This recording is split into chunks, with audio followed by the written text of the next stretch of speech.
All right, buckle up everyone, because today on the deep dive, we are going deep, deep into the world of LLMs, those LLMs. large language models that seem to be, well, everywhere these days. Yeah, you can't escape them. But Yeah, there's so much hype, it's hard to tell what's real and what's science fiction. exactly. And that's what we're here to unpack. We want to get past the buzzwords and figure out how these LLMs actually work, what you can do with them. And to help us navigate this, we've got Andrej Karpathy's awesome YouTube video. Oh, he's a great explainer. Really is. It's like he took all this complex LLM stuff and made a zip file of knowledge for us, Love that analogy. right? And we're going to unzip it all right here, right now. Sounds good to me. So get ready to dive into some fascinating stuff like, how LLMs are becoming these thinking models and even going beyond just text. It's mind-blowing when you really think about it. Okay, let's start with that zip file idea. So what Karpathy's saying is LLMs are like this super condensed version of like all the knowledge on the internet. Right, but here's the key. It's probabilistic. Probabilistic. Think of it this way. If something is mentioned constantly online, the LLM has a strong grasp of it. But if it's like a super niche topic, something really obscure, the LLM's knowledge might be a bit fuzzy. Yeah. So it's not like a perfect photographic memory of the entire internet. Not exactly. It's more like trying to remember something you only glanced at once. You might have the gist of it, but not all the details. Okay, that's a good way to put it. So if I'm looking for, say, the absolute latest stock market trends, I'm better off checking a financial website, not asking an LLM. Exactly. Go straight to the source for that kind of super time-sensitive info. LLMs are great for general knowledge, well-established concepts. That's where that probabilistic memory really shines. All right, so that makes sense. We've got this massive knowledge base packed into an LLM. But how does it actually learn? Karpathy breaks down this whole training process, right? He does, and it's more complex than you might think. More than just feeding it data, I'm guessing. It starts with what they call pre-training, which is like force-feeding the model massive amounts of data. So literally, like, the entire internet. Basically, yeah, All right. as much as they can get their hands on. And this is incredibly resource intensive. Like, it takes huge amounts of computing power and energy. Which is why LLMs have that knowledge cutoff date, right? Yeah, that's one reason, yeah. Yeah. They're only as current as their last pre-training session. It's just too costly to be constantly updating them with every single new bit of information. So we shouldn't ask an LLM what I had for breakfast this morning then. Unless it was, a very, very famous breakfast, probably not. Fair enough. So pre-training is like the foundation, and then what? Right. So after pre-training comes fine-tuning and reinforcement learning. You can think of it like training a dog with treats. Oh, I like that. You reward the dog for doing the right thing, and it learns to repeat that behavior. And that's what leads to those thinking models, right? Exactly. The LLM is figuring out how to solve problems, almost like it's having its own little internal dialogue. And it's pretty amazing what they can do. Karpathy actually mentions this example where an LLM solved this coding bug. Really? Yeah. But the crazy part is it only got it right when it was allowed to use this thinking mode. It took longer, but it ultimately figured it out. It's wild, isn't it? It's like these models are going beyond simply matching patterns. Right. They're actually developing strategies. And they're actually understanding information on a much deeper level. Makes you wonder what they'll be capable of, 5, 10 years from now. For sure. It's exciting and a little bit scary, too. Absolutely. Okay, but hold on, there's more. LLMs aren't just stuck in this world of text anymore. Karpathy's talking about them actually using tools, like real tools. Yeah, it's one of the things that makes LLMs so powerful now. They're not just these text-in, text-out systems anymore. They can actually interact with the world in more complex ways. So they're becoming more like us, in a way. Using tools to get things done. Exactly. And one of the most impactful tools is internet search. Oh, wow. So instead of me going down a Google rabbit hole, the LLM can just do the searching for me. Exactly. Need to know, like the release date for that new movie you've been waiting for, just ask the LLM. It can go out, search the web, find the answer, and boom, there it is. It's like having a research assistant available 24/7. Right. That's amazing. But wait, does that mean every LLM can suddenly browse the internet? Not quite. Not all LLMs have access to the same tools. Some are still limited to their internal knowledge base, while others have this awesome search capability. And even the ones that can search, they might sometimes hallucinate answers. Hallucinate. Yeah, it's a bit of a weird term. It makes it sound like they're like seeing things that aren't there. Kind of, yeah. It's like if they can't find the exact information, they might try to fill in the blanks based on what they do know. Oh, so like they're trying to make an educated guess, but it might not always be right. Exactly. So it's still a good idea to double check things, especially if it's something important. Right. Always a good idea to be skeptical. Okay, so we've got search-enabled LLMs, which is pretty awesome. But Karpathy mentions this other feature called deep research. Oh, yeah. This one's really cool. What's that all about? So imagine you give the LLM a topic, something you want to research.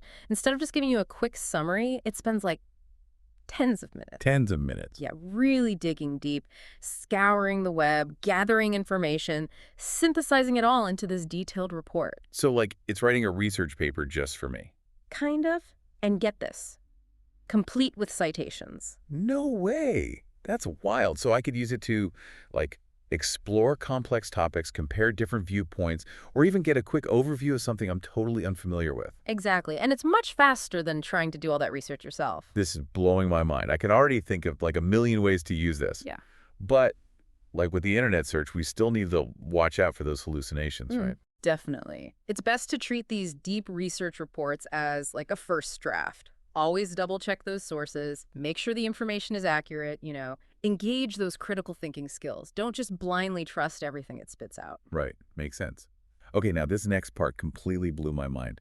Karpathy uploads entire books, like whole research papers to LLMs. I know, it's crazy. Is he just showing off at this point? No, there's a method to the madness. Okay, I'm all ears. It's actually a whole different way of interacting with written content. Instead of just passively reading, he's actively engaging with it, using the LLM to clarify confusing parts, summarize key points, or even like translate super dense academic language into something more digestible. So wait, instead of me struggling through Shakespeare on my own, I could have this LLM companion explaining all the weird language and historical context. Exactly. Or think about tackling dense legal documents, scientific papers. The LLM could help you grasp those key concepts and arguments. It's like having a personalized tutor for any subject imaginable. This is amazing. Right. It opens up a whole world of knowledge that might have seemed inaccessible before. This is truly revolutionary. Okay, so we've covered how LLMs are helping us research, analyze, even read better. But what about something a bit more, I don't know, practical, like coding? Can these things help with that too? They can. Karpathy touches on code generation, but he actually prefers more specialized tools like Cursor for that. Cursor, what's that? It's this really cool coding tool that uses an LLM called Claude under the hood, and it goes way beyond just generating code snippets. Okay, like what?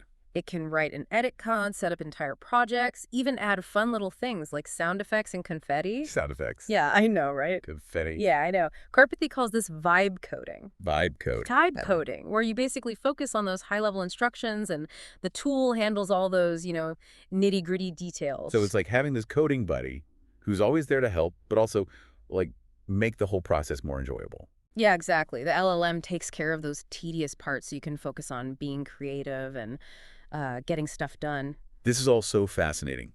But let's be real. Sometimes typing is just too much effort. I hear ya.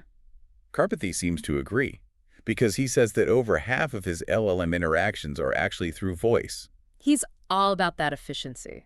Yeah, and honestly, who wouldn't prefer to just talk to their LLM? It's just faster and more convenient. Right, and as voice recognition technology keeps getting better, I think we're going to see even more people using their voice to interact with these tools. But it's not just about us talking to LLMs. It's about them talking back to us, right? Oh, yeah, absolutely. And Karpathy makes this really important distinction between what he calls fake audio and true audio. Okay, fake audio and true audio. I'm curious now. What's the difference? So fake audio is basically text-to-speech. The LLM generates the text, and then a separate model converts that text into spoken words. Think like Siri or Alexa reading you a message. So it's still impressive, but not quite the same as this true audio. Exactly. True audio is where the LLM actually processes and generates those audio signals directly, without any text involved. It's like the LLM is forming the words and sounds in its mind and then speaking them. Whoa, that sounds way more advanced. It is. So, like, what can you do with this true audio capability? Well, Karpathy had some fun with it. He got the LLM to speak in different voices, like Yoda or a pirate. Yoda giving me coding advice. That's hilarious. Did he get it to make any other sounds? He tried animal sounds, but it's not so good at that yet. Gets a little shy and awkward. I can imagine. It's like it's still learning the ropes, Mm-hmm. but the potential is there, right? Like, imagine listening to an audiobook narrated by, I don't know, Morgan Freeman, or having a language learning app that sounds exactly like a native speaker. The possibilities are truly endless, but, it's still early days. Karpathy mentions it can be a bit finicky and unpredictable at times, like it might refuse to do certain things or get all flustered. It's like a teenager learning to drive all that potential, but still a bit clumsy sometimes. That's a perfect analogy, but, with practice, those awkward phases will fade away. Hopefully sooner rather than later. Okay, so we've explored text and voice, but can LLMs actually see? What about visual input? Oh yeah, this is where things get even more interesting. Fill me in. So, Karpathy shows us how LLMs can actually analyze and interpret images. Hold on. They can actually see in a way. Yeah, in a way. He gives some cool examples like you could upload a picture of a nutrition label, Oh, right, right. and the LLM can extract all that key information, calories, fat, protein, all that stuff. It's like having an instant translator for all those confusing food labels. Or imagine you're trying to make sense of like a complicated blood test report. Yeah, those are always a nightmare to decipher. Right. So you could upload a picture of it, and the LLM could break it all down into plain language, explaining what those numbers and abbreviations actually mean. Like having a personal medical interpreter in your pocket. That's amazing. Once again, LLMs becoming more than just language models. Right. They're becoming multimodal, able to understand and interact with all these different types of information. It's a huge step towards making them even more powerful and useful. But, like with anything, there are still limitations, right? Of course. Like, what if the LLM misinterprets the image or extracts the wrong information? That seems like a big deal. It's a valid concern. It's important to remember that even with visual input, these LLMs are still machines. They can make mistakes. So, always use your own judgment, especially when it comes to important things like your health. Don't skip that doctor's appointment just because your LLM gave you the all clear. Words to live by. Okay, so we've talked about LLMs analyzing images, but what about generating them? Ah, yeah, you're talking about things like DALL-E, Midjourney. Right, right. You give them a text prompt, and they create an image based on that description. It's pretty amazing how far that technology has come. It really is. It's like having an artist on demand who can just, like, translate your thoughts into visual. And Karpathy uses it for all sorts of things, like making YouTube thumbnails, website icons. He even had an LLM create an image that, summarized the day's top news headlines. That's so cool. Okay, but before we get too carried away with all the possibilities, I want to circle back to something Karpathy emphasized. Mm-hmm. Those quality of life features that are making LLMs even more user-friendly. Oh, right. It's the little things that make a big difference. Yeah, what are we talking about here? Well, one example is memory. Memory, like remembering stuff from past conversations. Exactly. Some LLMs, like ChatGPT, can now remember past conversations, your preferences, even personal details you've shared. So it's not like starting a brand new conversation every time. The LLM actually has some context. That's cool. It makes those interactions feel more natural, more meaningful, like you're actually building a relationship with the tool over time. I love that. It feels more like a collaboration than just barking commands at a machine. Are there any other quality of life features that stand out? Oh, yeah. Karpathy talks about these custom instructions that let you really shape the LLM's behavior and tone. Oh, really? How so? Like you can tell it to be more formal, more casual, more detailed, or more concise. You can customize the experience to fit your personality, basically. Exactly. And then there are custom GPTs, which we talked about earlier. These specialized mini LLMs you can create for specific tasks like language learning or coding. It's amazing how much control we have now. We're not just passive users. We're actively shaping these tools to fit our needs. It's really empowering, isn't it? It is. And it highlights this fact that these LLMs aren't just static pieces of technology. They're evolving and learning and adapting, just like us. Absolutely. And who knows what the future holds? This has been an amazing first part of our deep dive, and we've only just scratched the surface. We've explored how LLMs work, how they're evolving beyond text, and some of the incredible ways they're already being used. But we're not done yet. There's so much more to uncover. Welcome back to the deep dive. Before we jump back into Karpathy's insights, It's mind-blowing how fast this whole field is moving. It really is. It's like what we're discussing today could be old news next week. Seriously, the LLM landscape is constantly shifting. It's like trying to hit a moving target. But, that's also part of what makes it so exciting. We're witnessing this, like, technological revolution unfold in real time. Absolutely. And what I appreciate about Karpathy's approach is that he's showing us these tools through his own lens, like how he actually uses them in his day-to-day work. It's not just theory. It's like, okay, here's how this stuff can actually solve real-world problems, make you more productive, even, like, change the way you learn. Yeah, totally. Now, one thing Karpathy really emphasizes is the importance of understanding the specific strengths of each LLM. Because not all LLMs are created equal. Right. Exactly. Some are better at certain things than others. One might be amazing at generating code, while another is better suited for, like, research or creative writing. It's about finding the right tool for the job. Yeah, you wouldn't use a screwdriver to hammer in a nail, right? No, you could try, but It wouldn't be pretty. not at all. So the question is, how do we navigate this, like, ever-expanding LLM toolbox? Right, there are so many options out there. It can be totally overwhelming. It really can. Karpathy's advice is, keep it simple, experiment, try different LLMs, play around with their features, and see which ones really click with you, with how you like to work. So it's all about finding that LLM that fits just right, like a comfy pair of shoes. But okay, how do you even know if you need like the high-end LLM or if the basic model will do? Right, that's where those pricing tiers come in. Those bigger, more advanced models, they often come with a higher price tag. But for professionals like Karpathy, that access is worth the investment. Yeah, you get what you pay for. Exactly. Okay, let's shift gears a bit and talk about something I find really exciting, which is how LLMs are interacting with us in these more natural ways. We've talked a lot about text, but what about voice? Karpathy seems to be a huge fan of voice interaction. Yeah, he says over half of his interactions with LLMs are actually through voice, not typing.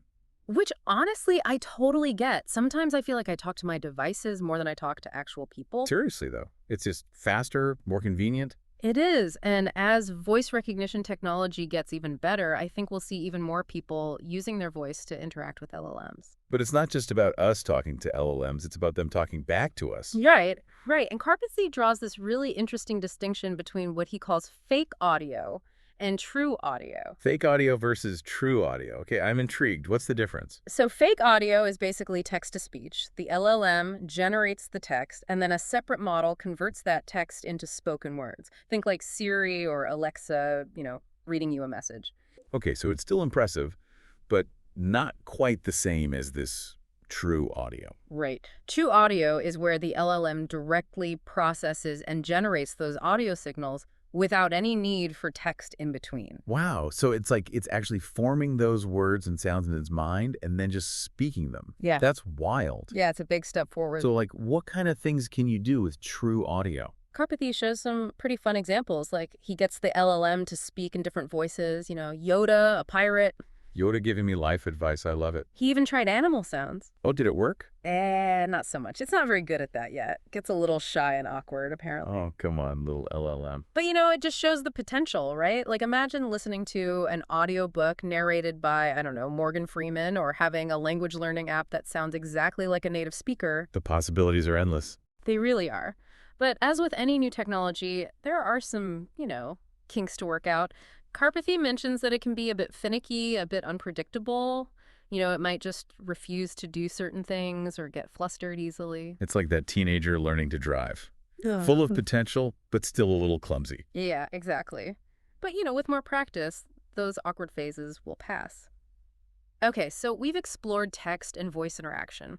But can LLMs see? What about visual input? Oh, right. I'm really curious about this. Yeah, Karpathy gets into this too, and it's fascinating. He shows how LLMs can actually analyze and interpret images. Wait, so they can actually see in a way? Yeah, in a way, like you could upload a picture of a nutrition label. Okay, yeah. And the LLM could extract all that key information, like the calories, fat, protein, all that. It's like having this instant translator for all those confusing food labels. Right. Or imagine you're trying to understand a complicated blood test report. You could upload a picture, and the LLM could break it all down into plain language. Explaining what all those numbers and weird medical terms actually mean. It's like having a, Personal medical interpreter. Exactly. And it just highlights how LLMs are becoming more than just language models. They're becoming multimodal, able to process and understand information from all these different sources. Yeah, that's a huge step towards making them even more powerful and useful. Hmm. But, as with any technology, there are still those limitations, those things to be aware of. For sure. Like, what if the LLM misinterprets the image or pulls out the wrong information? That seems like it could be a big problem. It's a valid concern, definitely. It's important to remember that even with visual input capabilities, these LLMs are still machines.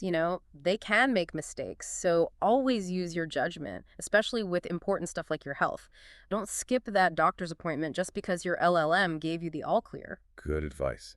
Okay, so we talked about LLMs analyzing images, but can they generate them too? Ah, yes. You're talking about things like DLE and Midjourney. Right, right. You give them a text prompt, and they create an image based on that description. It's mind-blowing how realistic and creative some of these images are getting. It really is. It's like having, an artist on demand. And Karpathy uses it for a lot of practical things too, like creating YouTube thumbnails or website icons. He even had an LLM make an image that summarized the day's top news headlines. That's so cool. Okay, before we get too carried away with all the cool things LLMs can do, I want to circle back to something Karpathy emphasized. Mm. It was those quality of life features, the things that make LLMs more Oh, user-friendly. yeah, those little touches that really make a big difference. Exactly. What are we talking about here? Well, one example is memory. We touched on this before, but some LLMs, like ChatGPT, can now remember past conversations, your preferences, even personal details you've shared. So it's like the LLM is building a relationship with you over time. Right. It's not just a blank slate every time you interact with it. It remembers you, which makes those conversations feel more natural and meaningful. I love that. It feels like more of a collaboration. What other quality of life features stand out? Well, Karpathy talks about custom instructions. These let you fine-tune the LLM's behavior and tone. Really? Yeah, like you can tell it to be more formal or more informal, more detailed, or more concise. So you can customize the experience to match your personality and how you communicate. That's cool. Exactly. And then there are those custom GPTs we talked about earlier, those specialized mini LLMs that you can create for specific tasks like learning a language or coding. It's amazing how much control we have over these tools these days. Right. We're not just passive users anymore. We can actively shape these tools to fit our needs and goals. And it just highlights this fact that LLMs aren't these static pieces of technology. They're constantly evolving, learning, adapting, just like us. And who knows what the future holds? This has been an incredible second part of our deep dive. We've gone from exploring the nuances of choosing the right LLM to the exciting world of voice interaction, to the possibilities and challenges of visual input, and all those little but impactful quality of life features. And there's still so much more to uncover. Yes, in the final part of our deep dive, we'll take a step back and consider the bigger picture. We'll explore the potential impact of LLMs on society, the ethical considerations, and what the future might hold for this revolutionary technology. It's going to be a fascinating conversation. Stay tuned. And we are back for the final part of our deep dive into the fascinating world of LLMs. We've explored how they work, all the amazing things people are doing with them. It's been a whirlwind tour, hasn't it? But like with any really powerful technology, I think it's important to take a step back, look at the bigger picture. Right? Like, what does this mean for society as a whole? What are the ethical implications? Where is all of this headed?